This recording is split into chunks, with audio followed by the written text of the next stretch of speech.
Taylor coming up under Sean McVay. He saw both sides work. In 2017, Sean McVay played all of his starters, and that offense was absolutely humming. In 2018, he didn't play his starters, and they went to the Super Bowl.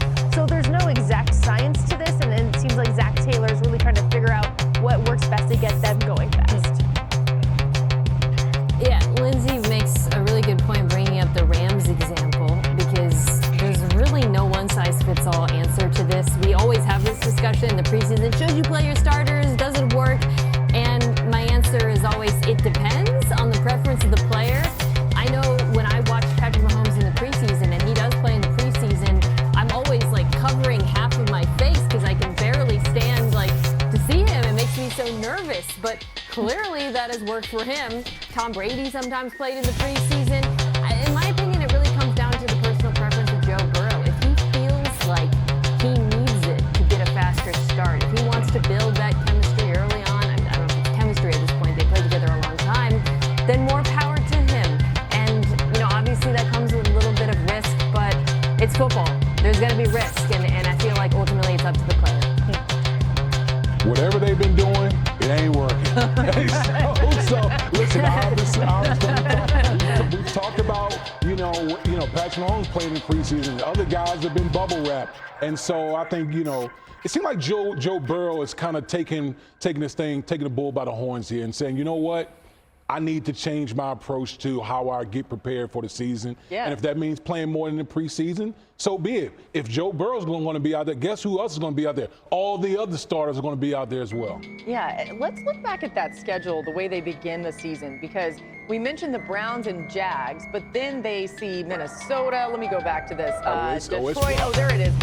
They've got Denver. They're going to be a great team. The Vikings before that, Lions, Packers. I mean, D-Wood, when you see all that, how important is it to get off to a good start? You better come out the gate 2-0. Yeah. You better come out the gate 2-0, because that right there, I mean, listen, the Cincinnati Bengals can score with anyone, but when you look at Denver, Lions, Vikings, Packers, that's the creme de la creme right there. So you need to come out of the gate, come out of the blocks fast.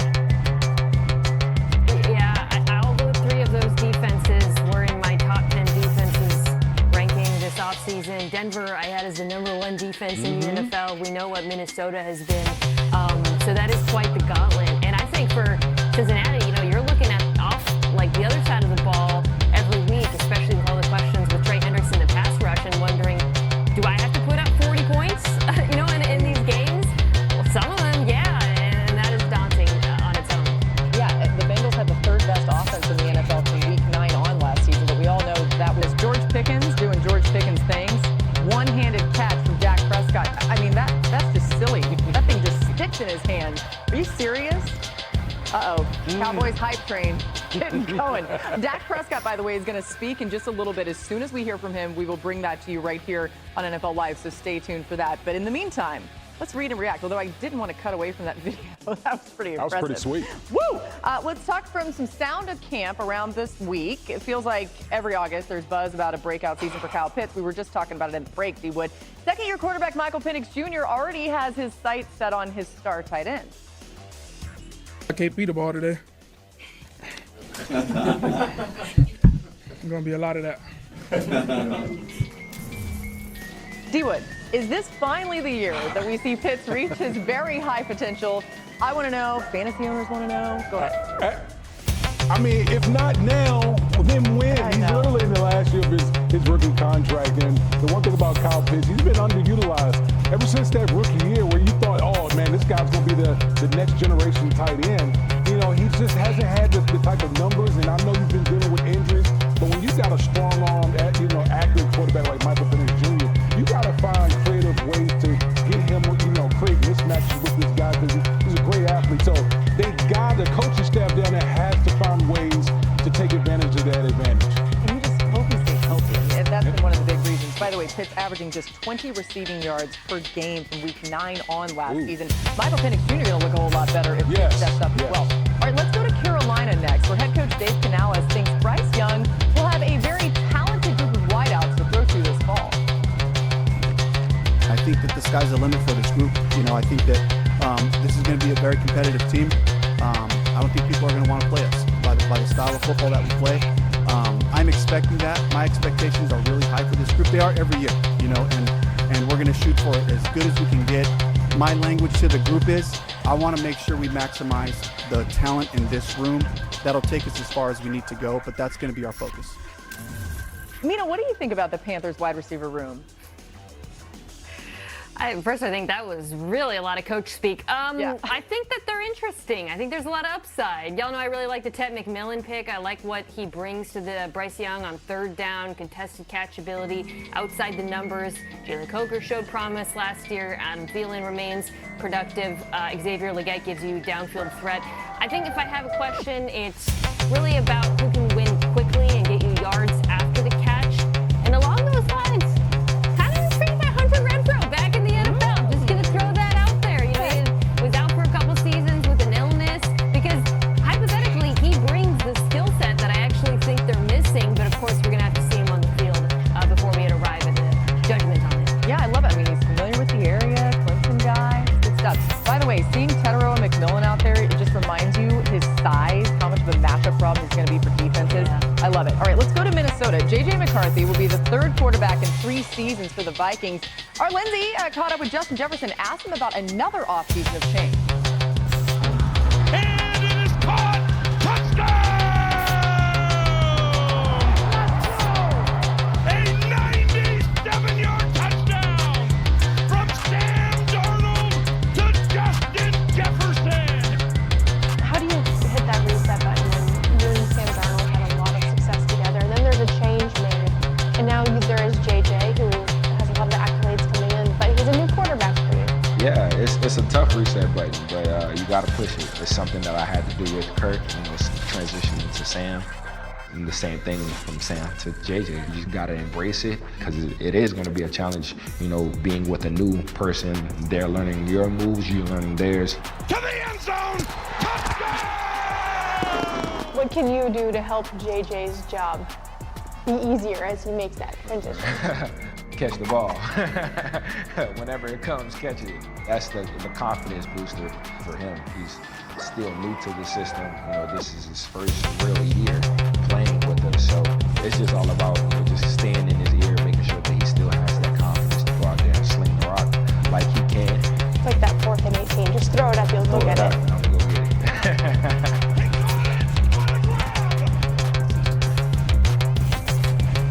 I love it. Great convo. Lindsay, what more can you tell us about your time with Jefferson? Yeah, Justin was incredibly honest, and that probably sounds a little silly to say, but a lot of the time players will say, oh, it's just next man up when it's a new quarterback. But he was really reflective of what their last season was like, right? The Vikings last year finished last in the division, and then with Sam Darnold at quarterback, were able to achieve what they did in going to the postseason. So that reset button is even harder than it was when he had to hit it with Kirk Cousins. And he really emphasized with his new quarterback, with J.J. McCarthy, it's going to be so important for his teammates to help build confidence. And Justin told me, obviously you heard, catching the football, that is going to help J.J. build the most confidence. Because not only is he battling, he's not a rookie, but he's a first-time starter. He's also coming off an injury. So he has 2 things that could be in the back of his head that could make it challenging. But the confidence that his teammates can provide is really going to be key. I love it. Mina, you heard him talking about hitting the reset button again, playing with another new quarterback. Are you concerned about that at all? Not for Justin Jefferson. I mean, Lindsay could be thrown to him. He'd probably put up 70 yards a game. He's like as close as quarterback proof as it gets in this league.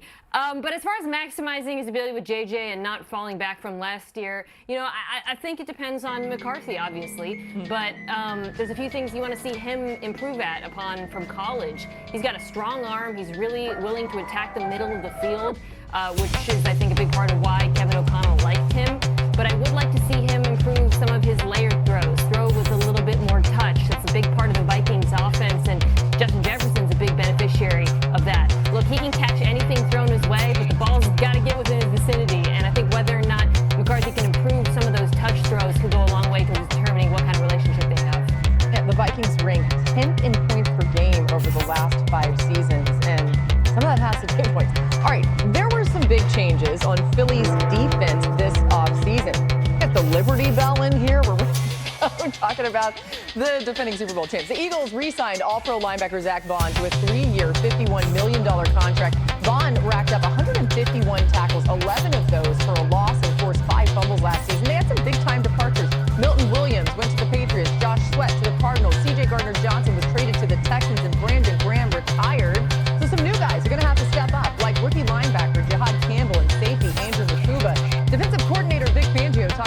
new faces in Philly. Yeah, we have a lot of battles going on for starting jobs in the different packages. We got some good players battling for it, and it will be interesting. If you ask me to predict who's winning those jobs right now, it's a guess. That's the biggest thing. You know, everybody, we talk about, competing every single day. And people know those positions that are open, and those guys everybody's out here competing. To keep their job, to take over a job, whatever it may be. D-Wood, how big a deal is all this changeover on the Eagles defense? Well, I mean, listen, when you got guys that graduated from the program, moved on to different things, it's always going to be interesting to see how these new fellows integrate into the offense. But when you're the Philadelphia Eagles and you got Big Fangio, one of the all-time great assistant coaches that you have, my stress levels as far as this concerned is minimal. We saw last year, they had 2 rookies in their secondary last year, in Quinyon Mitchell and Cooper DeJean. And you're talking about at the end of the year, the Philadelphia Eagles arguably had the best pass defense in the National Football League. So I know that Vic Fangio is going to have these young guys ready to go. So I don't really worry about it much at all. I just want to point something out here. Those green highlighted players, 10 out of 11 of these players in this defense were drafted by the Eagles. It just speaks to how well they have drafted and that pipeline they've created in their development. Go ahead, Mina. Well, speaking of how well they draft, was already practicing. Just to remind folks, my belief was that he was a top 10 draft pick, worthy of a top 10 pick, and that he fell because of concerns about his injury. The fact that he's already practicing is enormous for Philadelphia because I really view him as a dream fit in Vic Fangio's defense. His skill set actually does remind me a bit of Zach Bonds in terms of he's a plus pass rusher. He has that sideline-to-sideline range, allowing him to chase down running backs, the versatility to drop into coverage as well as the wingspan. And now he gets to play next to Zach Bond and learn from him. And I just love that pick, and I love the player. So the fact that I just want to get him practicing is huge. He seems to be way ahead of schedule. Yeah. And I think as a result, the Eagles defense will be too.